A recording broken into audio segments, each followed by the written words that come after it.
اعوذ باللہ السمیع العلی العظیم من الشیطان اللعین الرجیم بسم اللہ الرحمن الرحیم الحمد للہ الذی لا یبلغ مدحتہ القائلون ولا يحصي نعماءه العادون ولا يؤدي حقه المجتهدون فطر الخلائق بقدرته نشر الرياح برحمته الصلاة والسلام على أشرف الأنبياء والمرسلين خاتم النبيين رحمة للعالمين أبي القاسم محمد والصلاة والسلام على أهل بيته الطيبين الطاهرين المعصومين المظلومين المنتجبين الذين عذب الله عنهم الرجس أهل البيت ويطهرهم تطهيرا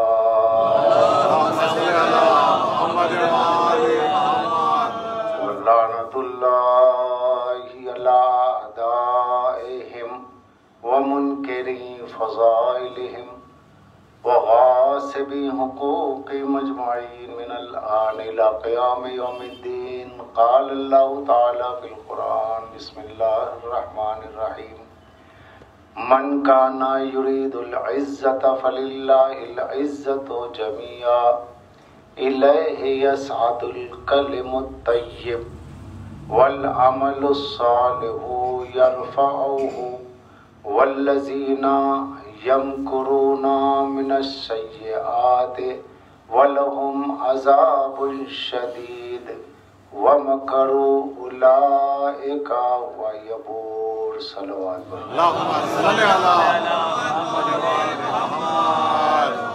عزیزان گرامی، 22واں پارہ ہے، سورہ فاطر ہے، آیت نمبر 10، جس میں اللہ نے ارشاد فرمایا کہ جو عزت چاہتا ہے تو عزت بس صرف اور صرف اللہ کے پاس ہے، اور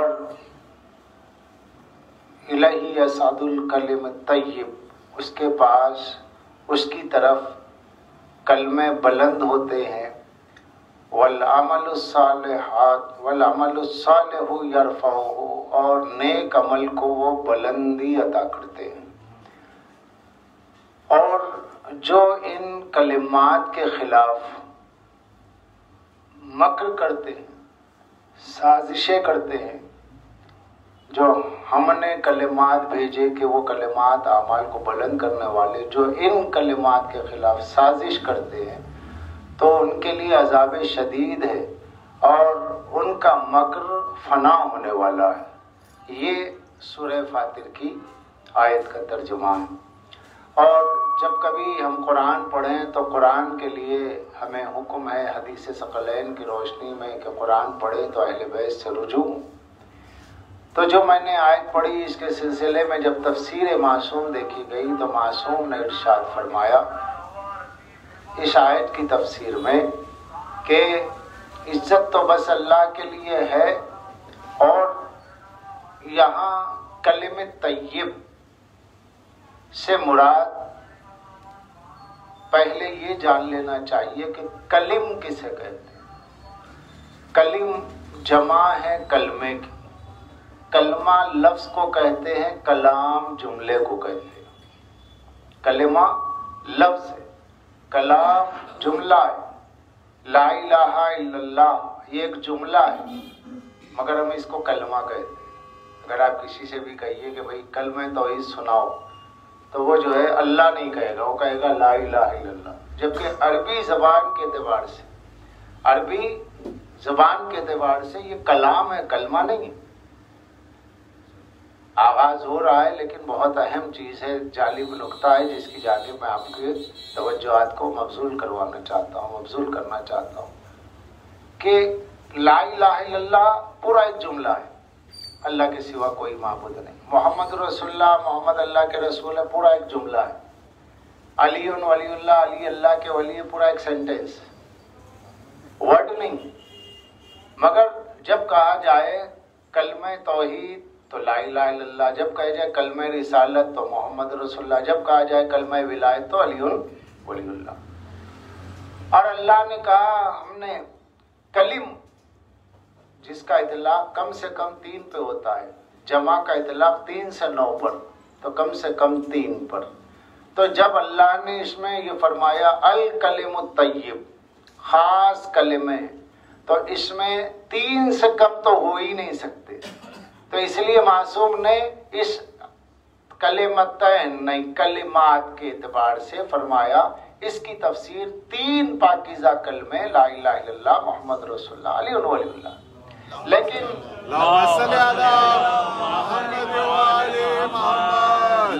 اس کو کلمہ کیوں کہا گیا؟ جو لوگ عربی زبان اور عربی ادب اور عربی گرامر سے واقف ہیں ان کے لیے تو بہت ہی اہم پہلو ہے سمجھنے کا۔ کسی مولانا سے پوچھئے، کسی مفتی سے پوچھئے، کسی منکر ولایت سے پوچھئے، جب وہ آپ سے سوال کرے یا آپ لوگ کلمے میں جو ہے علی ولی اللہ کہاں سے لاتے، تو ان سے کہو کہ بھئی اللہ نے تو یا کلم کہا، تم 2 کلمے پڑھتے ہو، تیسرا کہاں ہے؟ بھئی اللہ تو کلم کہہ رہا ہے، جب کلم کہہ رہا ہے تو 3 کلمے ہو گئے نا، تو 3 کلمے میں تو گواہی آپ کے پاس 2 کی ہے، تیسرے کلمے کی گواہی نہیں، تو تیسرا کلمہ ہے کیا؟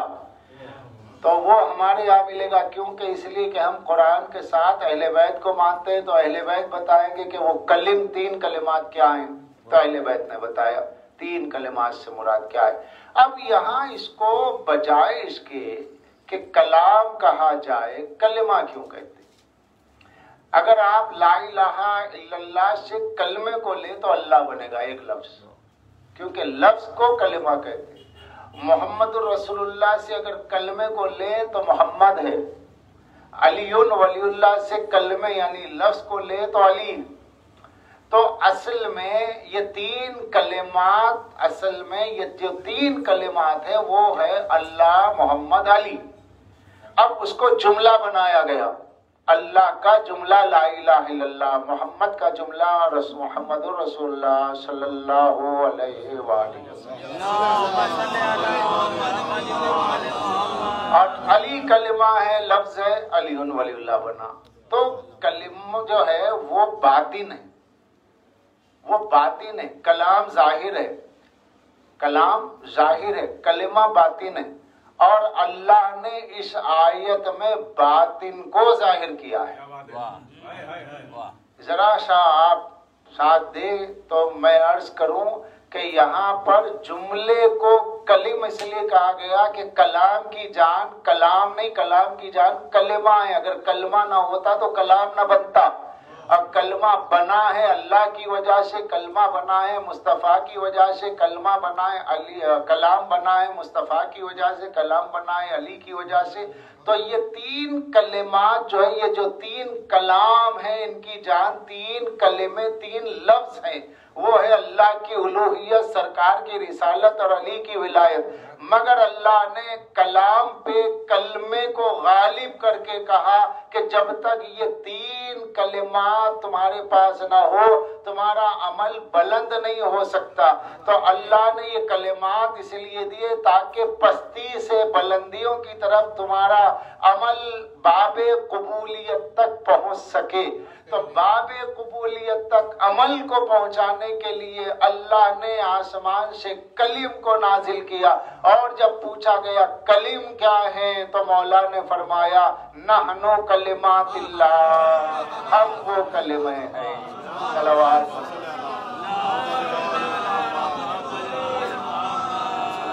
اللہ نے کہا وہ کلم کیا ہے تو معصوم نے فرمایا وہ کلمات ہم ہیں۔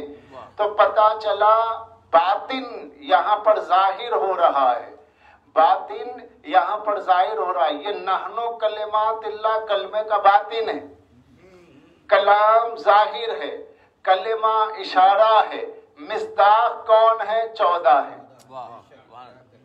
یہ کہہ رہے ہم ہیں کلمات اللہ۔ اس کا سبب کیا ہے؟ اس طرف تھوڑا بعد میں جائیں، لیکن ذرا سا اس بات کو سمجھ لیں کہ کلمات اللہ یہ ہے اضافت۔ جیسے یہ مکان، اسد آغا صاحب کا مکان، تو یہ اضافہ ہوا، کیونکہ مکان تو سبھی کے ہے، مکان مطلق ہے. اگر مکان کہا جائے بھائی یہاں مجلس میں تشریف لائیے، مجلس ہو رہی ہے مکان میں، تو کس کا مکان؟ مکان تو بہت ہے. مکان جب مطلق کہہ دیا جائے تو بہت ہیں. تو اس لیے کہا گیا اسد آغا صاحب کا مکان. تو اب یہ کیا ہو گیا؟ تشخص ہو گیا. کلمات سے مراد کون سے کلمات؟ کلمات الطیبات ہے، کلمات خبائث ہے، دونوں کا ذکر قرآن میں ہے.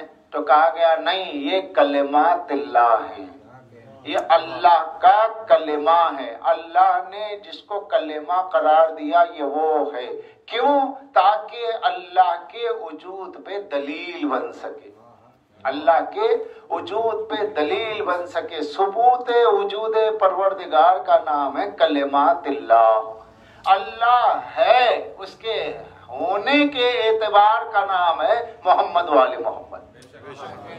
وہ ہے، مگر ہونے کا ثبوت کیا ہے؟ اس کے ہونے کا اعتبار کیا ہے؟ تو جب ہم کہیں اللہ ہے تو اللہ وجود مطلق ہے. وجود مطلق کہہ دیا جائے الگ بات ہے، لیکن وجود مطلق جب ہے کہا جائے گا تو اس ہے کو محمد والے محمد کہتے ہیں.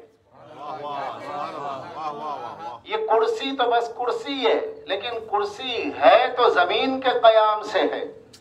مائک تو مائک ہے، لیکن مائک کا ہونا فرش کے قیام کی وجہ سے. یہ ٹکے گا کس پر؟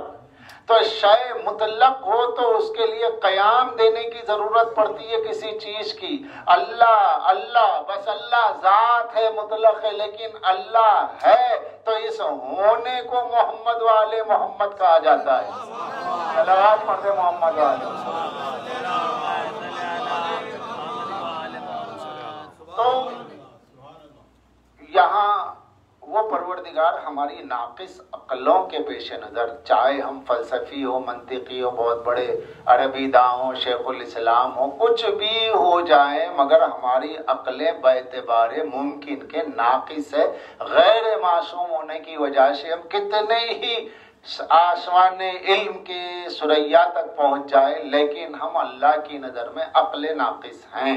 تو اس نے اس عقل ناقص کی رہنمائی کے لیے کلمات کو بھیجا.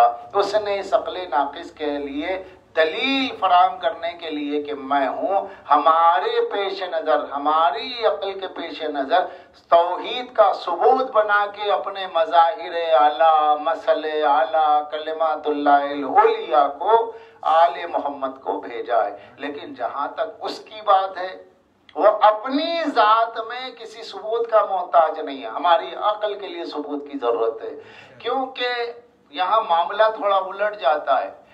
ہماری عقلیں حجابات ظلمانی کی وجہ سے اللہ کو غائب سمجھتی ہیں، تو ثبوت کی ضرورت ہے. حق یہ ہے کہ اللہ غائب ہے ہی نہیں. جو کچھ کے غائب ہے، پروردگار کا غائب ہونا ہے، وہ ہماری ناقص عقلوں پہ جو ظلمات کے پردے پڑے ہوئے ہیں اس کی وجہ سے وہ غائب ہے. ورنہ حقیقتاً وہ جتنا ظاہر ہے، اتنا ظاہر ہے، سب چھپے ہوئے ظاہر وہی ہے. بلکہ میں ایک جملہ آپ کی توجہات کے اعتبار سے کہوں، جیسے جیسے آپ کی سماعت کی بیداریاں محسوس ہوتے جائیں گی، آپ کی سماعت سے میری خطابت ہم آہنگ ہوتی چلی جائے گی. میں نے کہا کہ وہ غائب نہیں ہے، اور ہمارا نظر نہ آنا عیب ہے. ہمارا نظر نہ آنا عیب ہے، مخلوق کا نظر نہ آنا عیب ہے. جو چیز ہمارے لیے عیب ہے وہی اس کے لیے کمال ہے.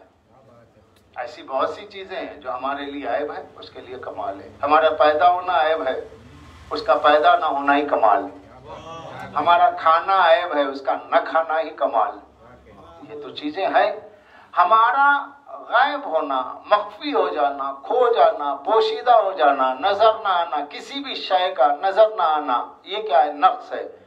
مگر اللہ کے لیے نظر نہ آنا ہی اس کا کمال ہے، کیونکہ ہم بر بنائے نقص نظر نہیں آتے، اور اللہ شدت کمالات ظہور کی وجہ سے خفی میں ہو گیا.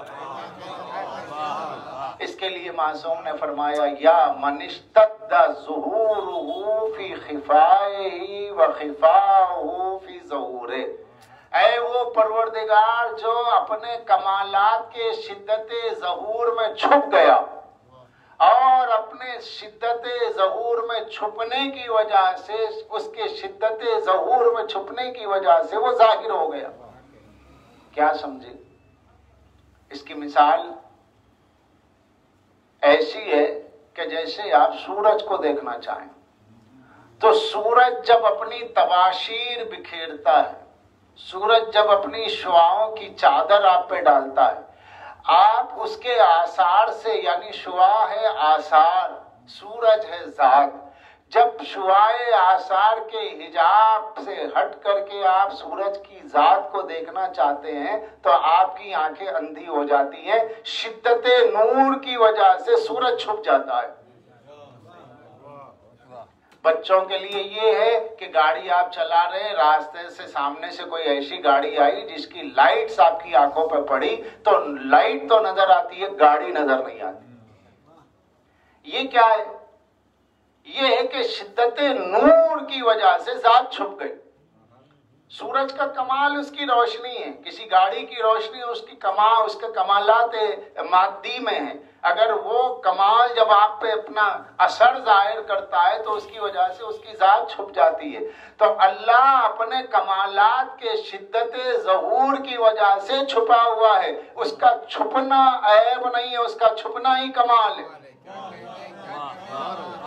اس کا چھپنا عیب نہیں ہے، اس کا چھپنا ہی کمال ہے، اور وہ چھپا نہیں ہے، چھپا ہوا لگتا ہے، وہ چھپا ہوا نہیں ہے، چھپا ہوا لگتا ہے۔ ثبوت کیا ہے؟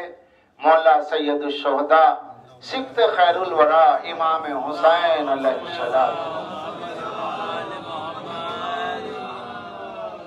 اپنے دعائے عرفہ میں، جو دعائے عرفہ دراصل پوری کی پوری دعائے معرفت ہے، اس کا ایک ایک فقرہ بحر مواج لامتناہی ہے، اس کا ایک ایک فقرہ کوزے میں 7 سمندروں کو لیے ہوئے، کیونکہ کلام امام الکلام، امام کا جو کلام ہوتا ہے وہ کلام کا بھی امام ہوتا ہے۔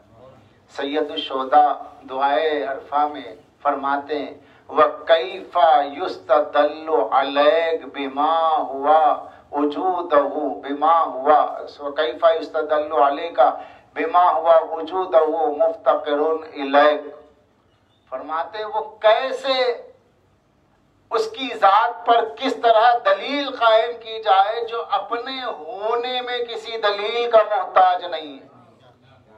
کیا فرما رہے ہیں؟ ہم اپنے ہونے میں دلیل کے محتاج ہیں، اللہ اپنے ہونے میں دلیل کا محتاج نہیں ہے، مقید محتاج ہوتا ہے، مطلق محتاج نہیں ہوتا۔ مطلق کی شان یہ نہیں ہے کہ اس کے وجود کے لیے مقید کو دلیل بنایا جائے۔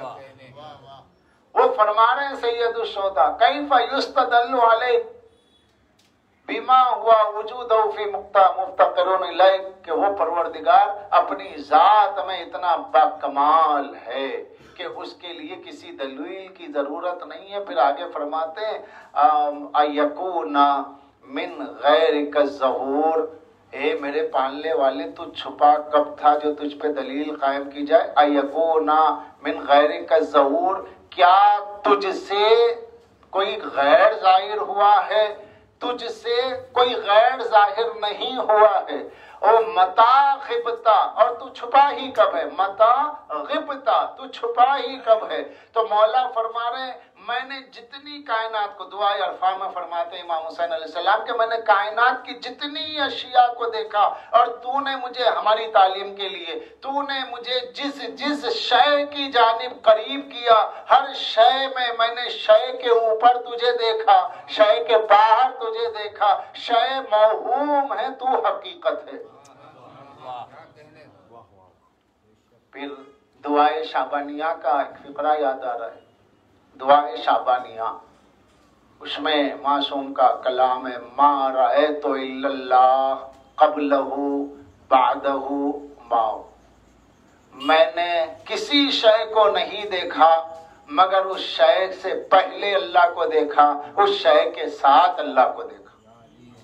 یعنی ہمیں کہا جا رہا ہے رویت پروردگار، دیدار پروردگار کا کیا مرحلہ پوچھتے ہو؟ یہ مادی آنکھوں کی بات نہیں ہے، معنویات اور عقلیات اور قلب کی آنکھوں سے، یقین کی آنکھوں سے دیکھو تو تمہیں جلوہ یار کے سوا، دیدار الہی کے سوا کوئی شے نظر ہی نہیں آئے گی۔ تمام اشیاء کائنات اللہ کے تمام صفات کی مظہر ناقص ہیں، اور اہل بیت اللہ کے صفات کے مظہر کامل ہیں۔ اہل عقل کے لیے ایک جملہ، ایک تقریر ہوتا ہے، یہ پوری کائنات کیونکہ امام کے قول کی روشنی میں ہم سب، ہمارے اطراف و اکناف کا سارا ماحول اللہ کی صفات کی ترجمانی کر رہا ہے، اور کائنات کی ہر شے اس کی مظہر ناقص ہے، مگر اللہ کو پہچاننے کے لیے مظہر ناقص کی ضرورت نہیں ہے، مظہر کامل کی ہے۔ اس کو یوں ظاہر کرے جیسے قرآن مجید کا پہلا صفحہ کھولتے ہیں تو اس پہ 99 نام اللہ کے مل جاتے ہیں، اسماء صفاتی و فعالی موجود ہے، وہ یا قابض ہے اور یا باطش ہے، اے پکڑنے والے، اے کھولنے والے، تو یہ تمام چیزیں جو ہے نا وہ اللہ کے صفات کے کہیں نہ کہیں ظہور ہو ہی رہا ہے۔ بندہ یہ جو ہڈی چمڑا اور اسٹرکچر لیے ہوئے دنیا میں مٹی کا پتلا ہے، اس کے اندر سننا، بولنا، دیکھنا، صفت سماعت، صفت بصارت کیا ہے؟ یہ ادھر ہی سے دی ہوئی ہے، اس اسٹرکچر میں کچھ نہیں رکھا ہے، اس کے اندر جو کچھ کے ہے وہ صفات پروردگار ہی کا ظہور ہے، مگر اس کے ساتھ اپنے بندے کے نقائص کا بھی ظہور ہوتا ہے۔ تو چاند نظر تو آتا ہے مگر کیچڑ میں نظر آئے گا تو کیا نظر آئے گا؟ اس لیے ایسا شفاف ہو، وجود ایسا شفاف ہو جہاں کثافت کی کوئی تصور ہی نہ پا جائے۔ ہماری کثافت یہ ہے ہم کتنے بڑے متقی مزکی نفس ہو جائیں، مگر ہمارا عیب یہ ہے کہ ہم وجود میں آئے ہیں۔ ہمارا عدم سے وجود میں آنا ایک ایسا عیب ہے جو ہمیں بہت بڑے آسمان روحانیت کی بلندیوں پہ جانے کے بعد بھی یہ نقص رہے گا، تو وہ ہے جو عدم سے وجود میں آیا، مگر یہ آل محمد وہ ہیں جن کے لیے یہ ہے کہ اللہ قدیم ہے تو یہ اس کی فرع قدیم ہے۔ اس لیے زیارت میں پڑھتے ہیں السلام علیکم یا اہل البیت، السلام علیکہ مولا کے لیے پڑھتے ہیں السلام علیکہ یا امیر المومنین انت فرع القدیم، اے مولا آپ پہ سلام ہو، آپ قدیم کی شاخ ہیں، قدیم کی شاخ ہے۔ شاخ ظاہر کرتی ہے جڑ کو، اور شاخ نہ ہو تو جڑ نہیں، اور جڑ ہو چھپی ہوئی رہتی ہے، لیکن اسے ظاہر کرنے والی شاخ ہوتی ہے۔ اللہ اصل قدیم ہے مگر اس کے ظاہر کرنے کا سبب امیر المومنین۔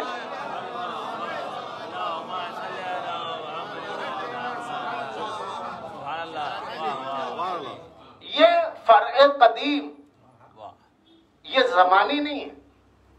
قدیم کا مطلب اللہ قدیم ہے، یہ اس کی فرع ہے۔ اب یہ فرع ہے یعنی شاخ ہے، یہ بعد ہے اللہ کے بعد۔ تو یہ بعد کون سا بعد ہے؟ دن کے بعد رات، سال کے بعد سال، مہینے کے بعد مہینہ، کیا ایسا ہے؟ نہیں، کیونکہ جب زمانہ تھا ہی نہیں تو پھر ان کے لیے بات کیا؟ یہاں رتبے کی بات ہے، مرتبے کی بات ہے۔ اللہ کا وجود، اللہ کی ذات مقدم ہے مرتبے میں، اہل بیت اس سے مؤخر ہیں، نہ کہ زمانے کے اعتبار سے بلکہ درجے کے اعتبار سے۔ جب درجے کے اعتبار سے ہے اور یہ فرع قدیم ہے۔ تھوڑا مومنین آگے آگے تشریف لائیں تاکہ بعد میں آنے والوں کو راستہ فراہم ہو سکے، تھوڑا سا آپ جگہ بنا لیں تاکہ مجلس کے لیے تھوڑی سہولت ہو۔ بار دیگر صلوات۔ وہ زمانی نہیں ہے، وہ مکانی نہیں ہے۔ اب جب وہ چھپا ہوا ہی نہیں ہے، وہ چھپا ہوا ہی نہیں ہے تو اس کا دیدار بھی ممکن ہے، مگر تم سورج کو نہیں دیکھ سکتے۔ دیکھنے کے لیے درمیان میں کسی ایسی چیز کی ضرورت ہے کہ جو تمہاری آنکھوں کی توانائی کو اس قابل بنائے کہ تم اسے دیکھ سکو، تو وہ توانائی تمہیں جس وجود کے ذریعے حاصل ہوتی ہے وہ کچھ اور۔ اہل بیت اللہ کے وجود کا وہ آئینہ ہے جس میں اس کی ذات و صفات کا عکس اتنا پڑا ہوا ہے کہ اگر تم انہیں ان کی ذات میں ان کی صفات میں غور کرو تو وہ ذات ہے یہ مظہر ذات ہے، وہ صفات ہے یہ مظہر صفات ہے، وہ فعل ہے یہ مظہر فعل ہے، جو وہاں ہے وہ یہاں ہے، بس فرق یہ ہے کہ یہ سب ہونے کے باوجود وہ ہے یہ ہے۔ صلوات پڑھ دے محمد۔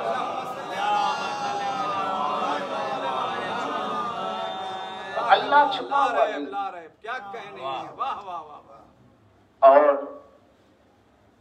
اس کی معرفت کے لیے وہ چھپا ہوا نہیں ہے، وہ وجود مطلق ہے، اس کا دیدار بھی ہوتا ہے حسب ظرف، حسب ظرف ذات۔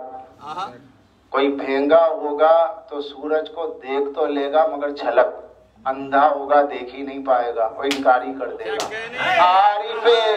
عارف علی جب ہوگا تو بس اسی کو دیکھتا ہے، اسے کچھ دکھتا ہی نہیں، وہ اسی کو دیکھتا ہے، کیونکہ علی ترجمان ذات پروردگار، علی اور سرکار دو عالم، جب میں علی کہہ دوں تو 14 ہیں، محمد کہہ دوں تو 14 ہیں۔ علی پڑھنے کا یہ مقصد نہیں ہوتا کہ رسول اللہ معاذ اللہ مائنس ہے، اگر وہاں مائنس کر دیا جائے تو کفر ہو جائے گا، ہر فضیلت علی میں نبی شامل ہے۔ تو اس لیے ہم تصور میں پہلے کی جملہ رکھ کے پڑھ رہا ہوں کہ عزیزان گرامی، اللہ کے وجود کی دیکھنے کا آئینہ وجود الہی کا نام علی، آئینہ وجود پروردگار کا نام حیدر کرار ہے۔ وہ چھپا ہوا نہیں ہے، وہ نظر آتا ہے مگر ان کے آئینہ وجود میں، ان کی ذات کے آئینے میں، ان کی صفات کے آئینے میں، کیونکہ یہ مظہر ہے، وہ مظہر ہے۔ اگر آپ آئینے میں اپنے آپ کو دیکھتے ہیں تو کیا وہ آپ نہیں ہوتے؟ اور کوئی غیر اگر آئینے میں دیکھ رہا ہے کہ ارے بھائی وہ صاحب آئینے میں نظر آ رہے ہیں، وہ صاحب آئینے میں نظر آ رہے ہیں، تو وہ یہ نہیں کہہ رہا وہ صاحب جیسے نظر آ رہے ہیں، کہتا وہ صاحب نظر آ رہے ہیں، یعنی واقعیت کا حکم لگایا جا رہا وہی تو نظر آ رہے ہیں، وہ وہاں ہے تو یہ آئینے میں کون ہے؟ کہا کہ بھائی پرچھائی ہے تو کس کی ہے؟ انہی کی ہے، تو یہ کہو نا کہ ان جیسے نظر آ رہے ہیں۔ کہا ان جیسے کا کیا مطلب ہوتا ہے؟ آئینہ کب آئینہ ہے؟ اگر آئینے کو آئینہ سمجھ کے دیکھو تو بس آئینہ ہے، اگر آئینے میں پرچھائی کو دیکھنا چاہو تو پھر وہ آئینہ نظر ہی نہیں آتا، پھر وہ نظر آتا ہے جو آئینے میں متجلی ہے۔ یہ 14 بھی اللہ کے وجود کے ایسے آئینے ہیں، اگر تم اس آئینے کو دیکھنا چاہو تو فلاں قبیلے بنی ہاشم کے ہیں، بنی ہاشم کے ہیں، یہ جو ہے اب قصی حضرت عبد الفہر ابن مالک کی اولاد میں ہے، یا بنی ہاشم ہے، یہ عبد المطلب کی اولاد ہے، ان کا نسب یہ تو آئینہ ہوا۔ یہ آپ آئینے کو دیکھ رہے ہیں، آئینے میں نہیں دیکھ رہے۔ یہ فریم کا دیکھنا اور ہے، آئینے میں دیکھنا اور ہے۔ تو جو فریم کے دیکھنے والے ہیں وہ سیاہ سطح کے معیار پہ دیکھ رہے ہیں باہر والوں کے، جو آئینے میں دیکھ رہے ہیں تو وہ ان میں اسے دیکھ رہے ہیں، مگر ایسے دیکھ رہے ہیں کہ وہ ان میں ایسے نہیں مل جاتا کہ حلول ہے، نہ اتحاد ہے، نہ اوتار کا کوئی تصور ہے۔ اللہ علی نہیں بن گیا، علی اللہ نہیں ہو گیا، مگر کمال یہ ہے کہ وہ ان میں نظر آ کے بھی وہ رہتا ہے اور یہ وہاں نظر آ کے بھی یہ نظر آتے ہیں، یہی ان کا وجود کمال ہے۔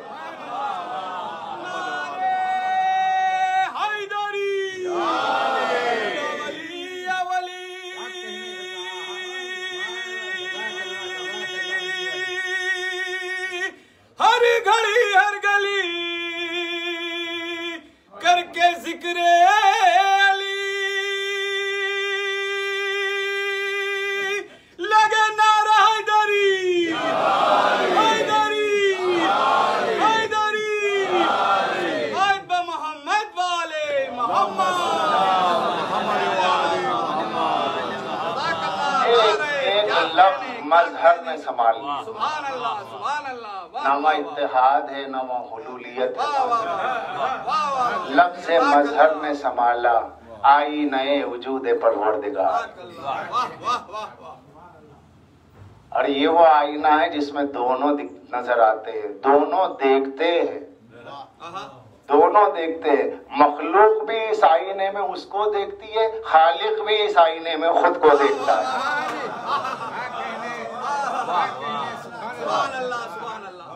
مخلوق بھی، ممکن بھی اس آئینے میں خود کو دیکھتی اور واجب بھی اس آئینے میں خود کو دیکھتا ہے۔ وہ ایسا آئینہ ہے کہ جس کے دونوں رخ ہے، ایک رخ واجب کی طرف ہے، ایک رخ ممکن کی طرف ہے۔ جب ممکن کی طرف اس کا رخ ہوتا ہے تو ممکن بقدر ظرف دیکھتا ہے، واجب دیکھتا ہے تو بھرپور دیکھتا ہے، واجب دیکھتا ہے تو بھرپور دیکھتا ہے۔ تو یہ کمال ان کی ذات کا عجیب ہے، باطن واجب سے ملتا ہے، ظاہر ممکن سے ملتا ہے۔ ظاہر کو ظاہر پہ رکھو، باطن کو باطن پہ رکھو، اسی کو کہتے ہیں تنزیل کو تنزیل پہ رکھو، تعویل کو تعویل پہ رکھو۔ اور جو لوگ ظاہر میں کھو گئے انہوں نے مولا کو اپنا جیسا مان لیا یا اپنے مولویوں کو مولا جیسا مان لیا، اور جو باطن پہ گئے تو باطن میں جا کر کے جو ظاہر کو بھول گئے تو وہ مولا میں اتنا کھو گئے کہ انہوں نے ظاہر کو بھلا دیا۔ مولا نے کہا یہ نہیں، ظرف رکھو اور کم ظرف نہ بنو، ظاہر کو ظاہر پہ رکھ کے باطن کا ضبط کرو، ظاہر کو ظاہر پہ رکھ کے باطن کا ضبط کرو۔ تو آئینے میں جب آپ آئینے کو دیکھیں گے تو آئینہ ہے، لیکن آئینے میں آئینے کو دیکھنے کا مقصد آئینہ نہیں ہے، آئینے کو دیکھنے کا مقصد تو آپ کا اپنا دیکھنا ہے۔ تو جب آپ اپنے آپ کو دیکھتے ہیں تو آئینہ آپ کیا ہے بتا دیتا ہے، کون کیسا ہے بتا دیتا ہے۔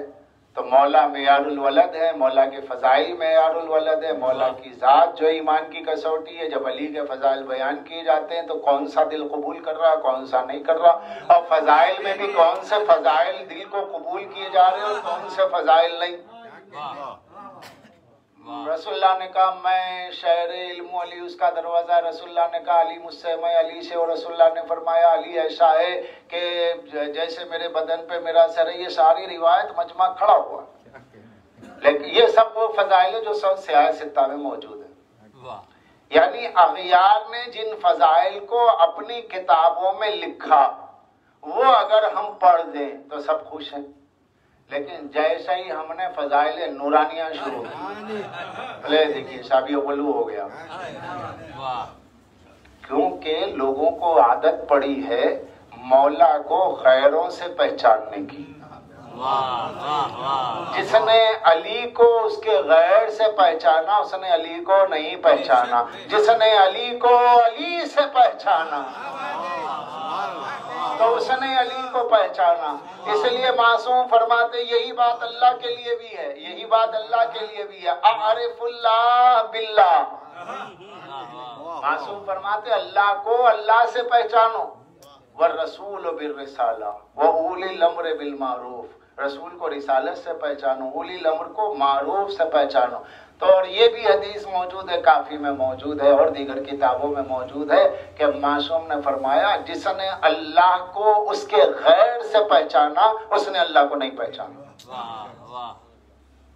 جس نے اللہ کو اس کے غیر سے پہچانا اس نے اللہ کو نہیں پہچانا، جس نے اللہ کو اس کے غیر سے پہچانا اس نے اللہ کو نہیں پہچانا۔ تو اب سوال یہ ہوتا ہے اہل بیت کون ہے؟ جب اہل بیت غیر اللہ ہے تو پھر اللہ نہیں پہچانا جاتا، تو پھر اہل بیت کون ہے؟ یہ غیر اللہ تو نہیں ہے، یہ من اللہ ہے، یہ فی اللہ ہے، یہ الی اللہ ہے، یہ مخصوص بھی ذات اللہ۔